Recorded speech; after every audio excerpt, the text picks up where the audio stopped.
우리가 지금 바울 서신을 읽고 있습니다.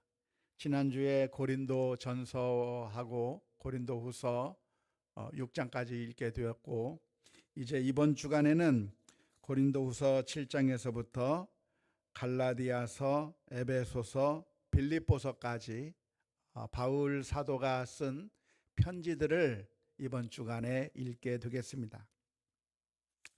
이렇게 바울 사도가 복음을 전하고 이 편지를 쓰고 있는데요. 바울 사도가 보낸 이 편지들은 그 당시 교회들을 향해서 쓴 편지입니다. 그렇기 때문에 그 당시 교회들의 여러 가지 문제들, 그 당시 교회들이 가지고 있던 여러 가지 이슈들을 다루는 내용이 이 바울 서신 안에 들어가 있는 것은 당연하다 하겠습니다. 이 편지를 받아 읽게 되는 교회의 상황에 맞는 이야기를 해주는 것이죠. 그 교회의 문제들에 대해서 이야기를 하고, 그 교회가 해결해야 될 문제들에 대해서 이야기를 해주는 것은 당연하다 하겠습니다. 당시 교회들에게는 어떤 이슈들이 있었을까요? 분열의 문제가 있었습니다. 성적인 부도덕한 문제도 있었고요.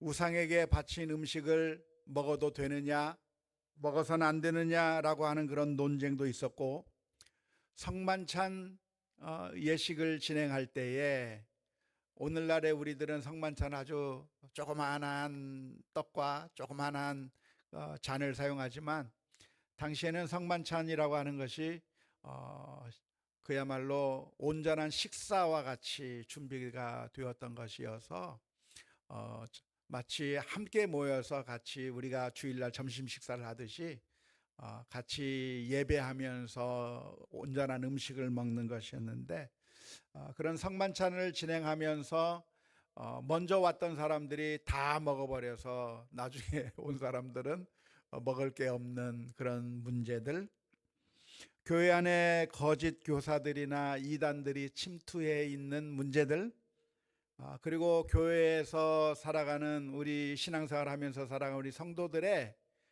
삶은 어떤 삶을 살아야 하는가라고 하는 그런 문제들, 또 교회 안에 부활에 대해서 믿지 못하는 사람들이 있었는데, 이런 부활에 관한 문제들 등등 그 당시 교회 내에서 문제가 되고 있는 여러 가지 이슈들에 대해서 하나씩 이야기해 주는 책이 바로 바울 사도가 쓴 편지들이라고 할 수가 있겠습니다. 이 중에서도 가장 중요한 이슈를 다루고 있는 것 중에 하나가 바로 부활의 문제라고 할 수가 있겠는데요. 바울 사도는 계속해서 예수 그리스도의 십자가를 전하고 예수 그리스도의 부활을 전하는, 가장 핵심적으로 전하는 메시지가 예수님께서 십자가 위에서 죽으신 것, 그리고 부활에 대해서 늘 강조했던 것을 볼 수가 있습니다. 예수님의 십자가 사건은 무엇인가요?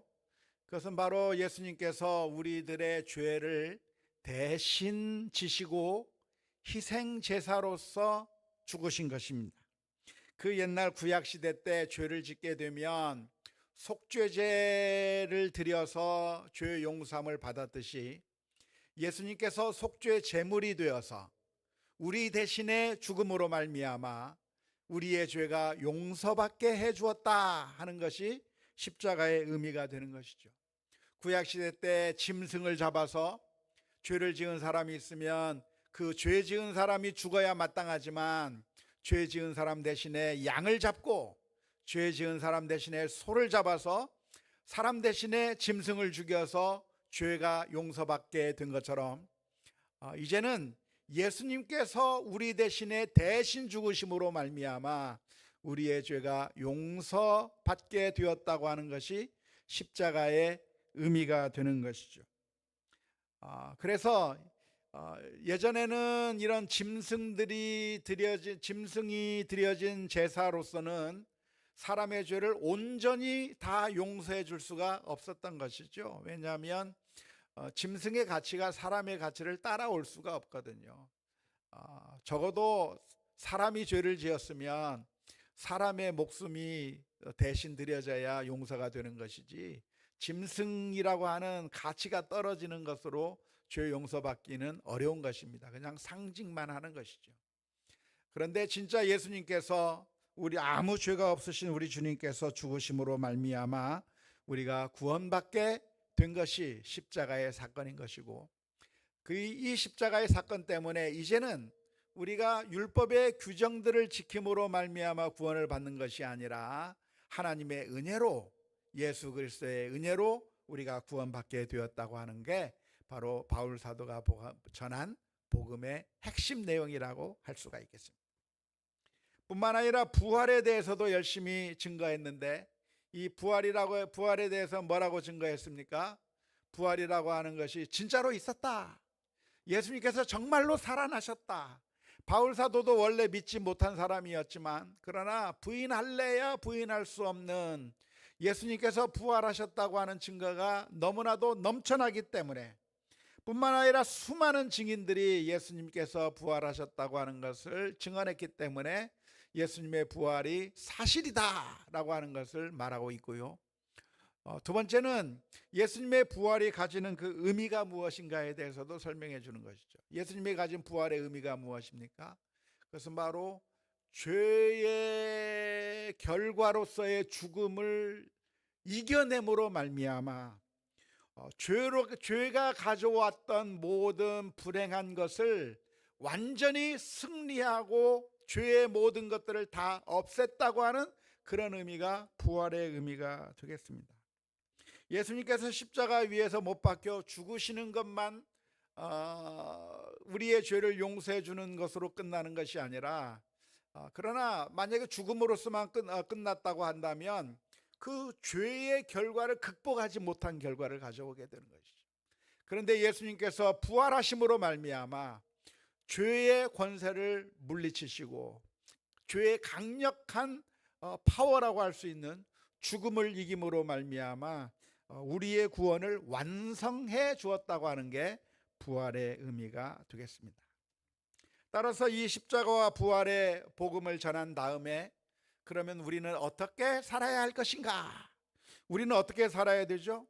우리도 예수 그리스도를 따라서 부활할 사람들이기 때문에 이 땅에서 하나님의 자녀로 거룩한 삶을 살아야 될 과제가 주어져 있는 것입니다.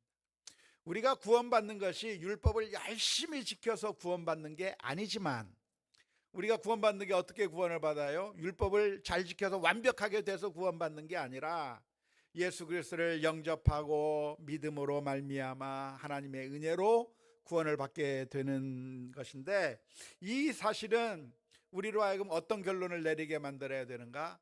그러니까 율법 안 지켜도 되는구나, 이제는 우리가 마음대로 살아도 되는구나, 그런 자유방임의 결론으로 나아가서는 안 되는 것이죠. 어떤 결론으로 나가야 됩니까? 하나님의 은혜를 받았으니 이제는 더더욱 하나님의 말씀대로 순종하며 살아야 되겠다, 이제 더더욱 거룩한 삶을 살아야 되겠다 라고 하는 그런 결론이 지어져야 되는 줄로 믿습니다. 안타깝게도 지금까지 수많은 사람들이 복음을 오해해서, 그래서 타락해 버리는 경우가 많이 있었습니다. 내가 열심히 율법을 잘 지켜서 구원받는 게 아니라 믿음으로 구원을 받는다고? 그러면은 내가 하나님의 말씀 안 지켜도 되겠네? 마음대로 살아도 되겠네? 죄를 지어도 괜찮겠네? 왜? 예수님을 믿기만 하면 구원받으니까. 강도도 엄청나게 많은 죄를 저질렀지만 예수님을 믿는 그 순간에 구원을 받게 된 것처럼, 이제 우리는 마음대로 죄를 지어도 예수님을 믿기만 하면 구원을 받게 된다고 하는 그런 엉터리 결론을 내리는 사람들이 지금까지 너무나도 많이 있었던 것이죠. 혹시 다락방 목회자들의 타락에 관한 PD 수첩의 그 방송을 보셨습니까? 아무튼 물어보면 아무것도 모른다고. 안 보는 게 좋을 거예요. 아무튼 최근에 이런 방송이 나왔는데요. 다락방 목회자들이라고 하는, 그러니까 다락방 유광수 목사를 비롯한 한국교회에서 이단으로 정죄를 받은 그런 다락방 교회가 있었는데요. 그 다락방 교회 목회자들의 타락에 대한 이야기가 취재되어서 PD수첩에 최근에 방영이 된 적이 있습니다.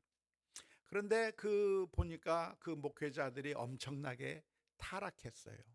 성적인 문제, 재정적인 문제, 온갖 더러운 죄악들을 다 저지르게 되었는데, 왜 목회자들이 그렇게 더러운 죄들을 짓고 있는가?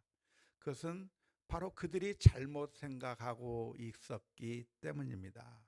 그 다락방 교회가 처음에는 안 그랬었던 것이라고 알고 있는데, 다락방 교회가 분리되고 그리고 이단으로 정죄되고 난 다음에 그들만의 길을 걸어가면서 그들의 교회가 점점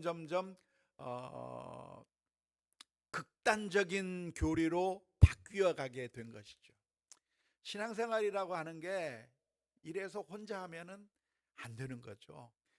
우리가 서로 같은 그 신앙의 그룹 안에 들어 있어야 서로 어느 정도 주고 받으면서 균형을 유지할 수가 있겠는데, 이 다락방이라고 하는 교단은 이단으로 낙인 찍힌 이후로 한국교회와 큰 연관이 없이 독립적인 그런 곳에 있다 보니까 이 사람들이 계속해서 자신들의 교리를 극단화시키면서 어떻게 됐냐면, 예수님께서 우리를 위해서 십자가 위에서 구원해 주셨고 모든 죄가 다 용서되었는데, 예수님의 그 십자가의 용서는 과거의 죄뿐만이 아니라 현재의 죄도 용서해 주시고 미래의 죄까지도 용서해 주신다.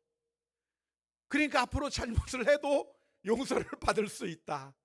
그러니까 무슨 짓을 해도 아무 문제가 안 된다고 하는 자유방임의 그런 결론으로 치달아 버리게 된 것이죠. 죄를 지어도 아무 문제가 없는 거예요. 왜? 예수님께서 용서해 주실 테니까.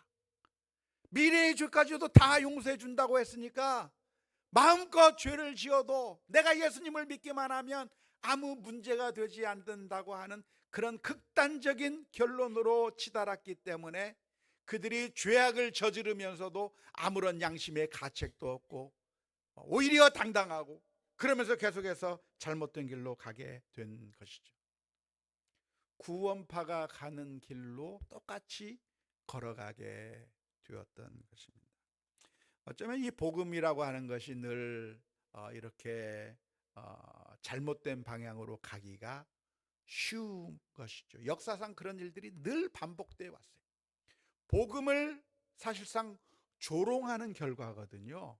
복음을 제대로 받아들인 게 아니고 복음을 조롱하고 복음의 능력을 무시하는 그런 잘못된 결론으로 예수님을 믿기만 하면 되니까 나는 어느 짓을 해도 된다라고 하는 그런 잘못된 길로 가게 된 것이죠. 하지만 우리가 성경을 읽게 된다고 한다면, 특별히 우리가 바울 서신을 읽고 있는데 이 바울 서신의 내용들을 본다고 한다면 언제나 균형이 잡혀져 있습니다. 앞부분에서는 무슨 이야기를 합니까? 앞부분에서는 우리가 예수 그리스도의 은혜로 구원을 받았습니다. 하나님의 은혜로 구원을 받았습니다를 앞부분에서 이야기합니다. 그리고 뒷부분에 가서는 그러면 우리가 어떻게 살아야 할 것인가? 하나님께서 주신 이 은혜를 죄의 기회로 삼지 말고, 우리가 악을 행하는 기회로 삼지 말고, 우리 몸을 죄의 종에게 드리지 말고 이제는 우리가 더욱더 거룩한 삶을 살아가야 한다고 하는 그 생활의 결론으로 항상 이중 구조로 되어 있습니다. 우리가 지난 시간에 로마서를 살펴보았었던 적이 있었는데요, 로마서 1장에서부터 11장까지는 우리가 하나님의 은혜로 구원을 받습니다. 행위로 구원받는 것이 아니고, 율법을 지켜서 구원을 받는 것이 아니고 하나님의 은혜로 구원을 받습니다라고 1장에서부터 11장까지 이야기해 준 다음에 로마서 12장에서부터 16장까지는 무슨 이야기를 하냐면, 그러므로 우리가 어떻게 살 것인가? 하나님의 뜻을 분별하며 하나님의 거룩한 백성으로 살아야 된다라고 하는 결론으로 나오는 거죠. 갈라디아서도 역시 마찬가지입니다. 갈라디아서 1장에서부터 3장까지 우리가 어떻게 구원을 받았는가? 하나님의 은혜로 구원받았다. 율법을 지켜서 구원받는 것이 아니라 하나님의 은혜로 예수님의 그 십자가의 보혈로 구원을 받았다고 1장에서부터 3장까지 이야기한 다음에 4장에서 6장까지는 그러면 우리가 어떻게 살 것인가? 더욱 거룩한 백성으로, 하나님의 자녀로 믿음을 지키면서 거룩한 삶을 살아야 된다라고, 생활을 거룩하게 살아야 된다고 결론을 내리는 거죠. 골로새서도 역시 마찬가지입니다. 1장에서부터 2장까지는 우리가 어떻게 구원을 받았는가? 3장 4장에는 그러면 우리가 어떻게 살 것인가? 에베소서도 마찬가지입니다. 1, 2, 3장에서 우리가 어떻게 구원을 받았는가? 하나님의 은혜로 값없이 거저 주신 구원을 받은 것이고, 이것은 자랑하지 못하게 하려 함이라 이야기해 놓은 다음에 4장에서부터 6장까지는 그러면 이제 우리가 어떻게 살 것인가? 영적으로 하나가 되어야 되고, 의의 싸움을 싸워야 되고, 우리는 선한 싸움을 싸우면서 영적인 무장을 하며 살아야 된다라고 하는 이 균형 잡힌 그 관점을 우리가 분명하게 회복할 수 있어야 될 줄로 믿습니다. 구원이라고 하는 것은 무엇인가요? 결혼과 같아요. 결혼이 무엇입니까? 결혼식을 올리는 게 목적이죠?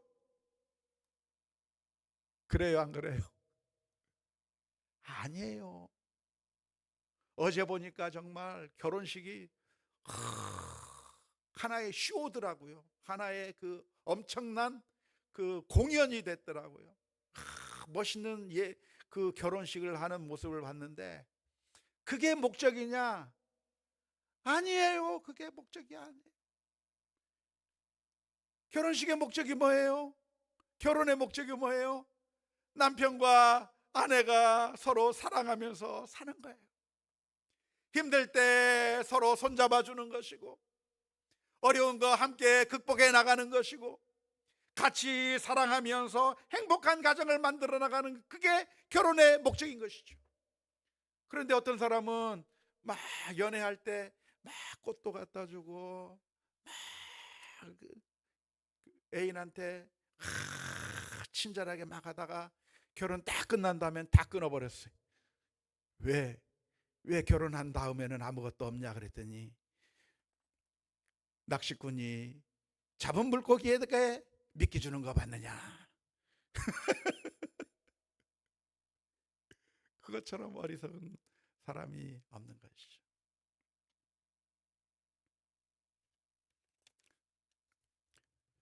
공부도 역시 마찬가지입니다. 공부의 목적이 뭐예요? 좋은 대학 들어가는 게 목적인가요? 아니에요. 좋은 대학 들어가는 게 목적이라고 한다면 컨닝해서 들어갈 수 있고, 사기를 쳐서 들어갈 수 있고, 온갖 불법적인 수단을 통해서 들어갈 수 있을 거예요. 그러나 공부의 목적은 대학을 들어가는 게 목적이 아니라, 그 대학에 들어가서 거기서 열심히 잘 학문을 연마하고 여러 가지를 배워서, 그래서 내 삶에 필요한 것들을 그 대학에 다니면서 공부를 잘 해야 되는 게, 그게 대학 들어가는 목적 아니에요. 우리가 신앙생활하면서 목사가 되고 장로가 되고 권사가 되는 게 그게 목적이에요? 아니요. 임직하는 게 목적이 아니라, 목사가 되었으면 그 이후로 계속해서 목사의 사명을 끝까지 유지하면서 그 사명을 감당해야 되는 것이고, 장로가 되고 권사가 되면 그 신분을 받았다고 하는 그게 목적이 아니라, 계속해서 그 사명을 진실하게 감당하는 게 목적이 되는 거죠. 무엇이 목적이에요? 대통령이 되는 게 목적이에요? 대통령이 되는 게 목적이 아니라, 대통령이 되었다고 한다면 정말 백성들을 위해서, 국민들을 위해서 정말 눈물 흘리는 사람들의 눈물을 닦아줘야 되고, 고통당하는 자들을 편하게 만들어줘야 되고, 억울한 자의 모든 것들을 해결해줘야 되고, 사람들의 삶을 편하게 해주는 그런 봉사자의 역할을 끊임없이 해나가는 게, 그게 대통령의 역할이지, 가족들만 챙기는 게 대통령의 역할이 아니잖아요. 우리의 천국 가는 게 목표가 뭐예요? 그냥 우리의 생각에 우리가 어떻게 하면 천국에 가는가? 우리 한국 사람들은 늘 천국 갈 수 있나 없나, 갈 수 있나 없나, 거기에만 관심을 가지는데, 천국에 가는 게 목적이 아니라 하나님과의 친밀한 관계를 누리며 사는 게 목적입니다. 우리가 예수 그리스도의 은혜로 구원을 받았다고 한다면, 구원 받았으니까 끝이 아니고, 구원 받았으니까 됐다가 아니라, 우리가 예수 그리스도의 은혜를 받는 목적이 뭐예요? 이제는 예전에 하나님과 나 사이에 어그러져졌던 관계, 하나님과 원수 되었던 그 관계가 회복이 되어서 이제는 하나님과의 바른 관계 속으로 들어가, 이제는 하나님과 함께 동행하는 게 목적인 거죠. 인생의 길을 걸어가는 가운데 하나님과 함께 행복한 삶을 살아가는 게, 그게 신앙의 목적이 돼야 되는 것인데, 안타깝게도 수많은 사람들이 복음을 오해해서 마치 천국 입장권만 따기만 하면 모든 목적을 다 이룬 것처럼 오해하고, 그리고 내가 예수님을 믿기만 하면 천국 갈 테니까, 그러니까 마음대로 악한 짓을 해도 좋다고 하는 그런 엉터리 신앙을 가질 때가 너무나도 많습니다. 우리가 그런 엉터리의 길로 갈 것이 아니라, 바울 사도가 쓴 이 편지가 늘 우리가 어떻게 구원을 받게 되었으며, 그러면 이제는 우리가 어떻게 거룩한 삶을 살아가야 할 것인가를 가르쳐 주고 있는데, 그 가르침을 우리가 잘 기억하면서 믿음의 삶을 잘 살아가고, 영적인 공동체를 이루어 만들어 가야 되고, 또한 서로 용서하며 서로 다양한 가운데서도 일치해 나가면서 성도의 교제를 해 나가고, 영적인 전쟁에서 승리해 나가는 하나님의 귀한 백성들이 다 되어야 될 줄로 믿습니다. 하나님의 말씀을 읽는 가운데 우리 자신의 모습들을 다시 한번 살펴보면서 더욱더 주님께서 기뻐하시는 거룩한 삶을 경주해 나가는 우리 모두가 다 될 수 있기를 주님의 이름으로 축원합니다.